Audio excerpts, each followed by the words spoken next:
It is my true pleasure to introduce Yima Gordon, Vice President of Corporate Social Responsibility at UNFCU and Executive Director of the UNFCU Foundation. Yima will shed light on ways to incorporate sustainability as part of your business strategy, spotlighting practical tips and updates from UNFCU's 15-year sustainability journey. Yima, I'll turn it over to you. Thank you, Tom. Thank you, and welcome, everyone. Good morning, good day. I joined Tom in my excitement to be back at the United Nations, particularly during COP27, currently taking place in Egypt. I'm not sure who's having more fun, whether they are or we are, but we promise to have a wonderful, amazing conversation today. But truly, it really suggests the simultaneous timing that we are involved, all of us, in a critical conversation around the world on these important topics of sustainability. While the international community convenes to discuss, among other topics, the importance of private sector partnerships to build a better world, I would invite us all to use this moment to take stock of where we are, and also to seek opportunities. How can we as financial cooperatives build the business case for sustainability? We know it is what is good, but we also need to build the business case for sustainability. And it starts really with listening and engaging with our members, with our stakeholders, and those in our communities. From an environmental, social, and governance standpoint, commonly known as ESG, this also means accountability to the larger cause while serving the needs of our members, employees, our boards, and our communities in which we do business. And of course, our obligation to the environment. Internally, this means finding a sustainability champion, or dare I say, UNFCU finding many champions for sustainability in our C-suites, and weaving sustainability into the organization's strategy, or as we talked about at the recent DEI summit in DC, into our DNA.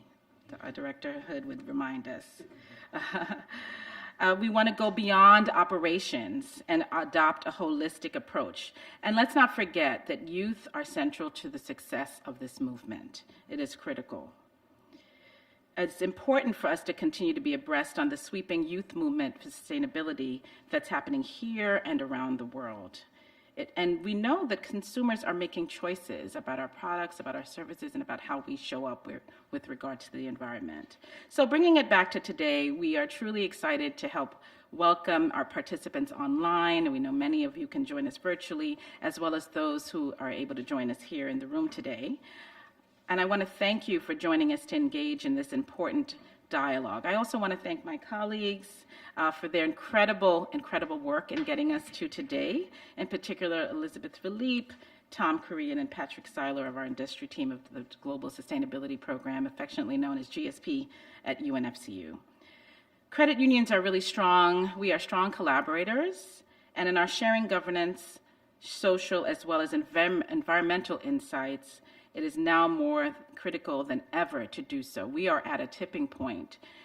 At the opening of COP27, very forcefully and rightfully so, UN Secretary General Antonio Guterres announced we must close the emissions gap before the climate catastrophe closes in on us all. Very direct words, but important to adhere to. With rising temperatures, including the hottest summer in over 500 years in Europe, severe floods in Asia, record-setting drought in the Horn of Africa, the UN Environment Program Gap Report this year underlined that we are far from the Paris Agreement goal of limiting global warming to well below 2 degrees Celsius, and preferably even 1.5 degrees Celsius. A recent study, however, found that the world really can be on track to keep global warming at these levels if, and only if, as countries, we fulfill specific pledged national targets for curbing carbon emissions by 2030, and also come through on other promises of reaching net zero carbon emissions by the mid-century. This is doable if we stay to what we are supposed to. By 2030, an estimated 700 people will be at risk of displacement by drought alone. And we also know that women and girls continue to be disproportionately impacted by the impact of climate crisis. We must continue to invest in the empowerment and rights of women and girls. And might I add, women should continue to be at the center of those solutions and not just as beneficiaries. So from our cooperative principles, we know that sustainability is embedded in our organizational DNA. And let our reconvening summit today send a direct call to action that credit unions are collectively addressing some of the most pressing issues of the day. And moreover, we have the opportunity to take on and to reclaim a leadership role amongst financial institutions around the world. This is who we are, and we do this well. So our speakers today will join us from the UN community, from payments, from the DEI and B research space, to explore why what doing right on environmental and social issues can positively impact credit unions' organizational growth, our performance, and community engagement. It is good for the environment. It is good for business. And quickly, just to give you an update on UNFCU's Global Sustainability Program, we have maintained 100% climate neutrality for the 6th straight year. We achieved a 64% reduction in paper use, 85% from sustainable sources since 2019. We are entering our 12th year of active membership in the UN Global Compact, which we're really proud of, which is, as you will know, the world's largest partnership on the SDGs. And just last year in 2021, UNFCU launched three strategic initiatives on the UN's Women's Empowerment Principles to further promote diversity, equity, inclusion, and belonging internally. We take that very seriously at UNFCU, as I'm sure many of you also do.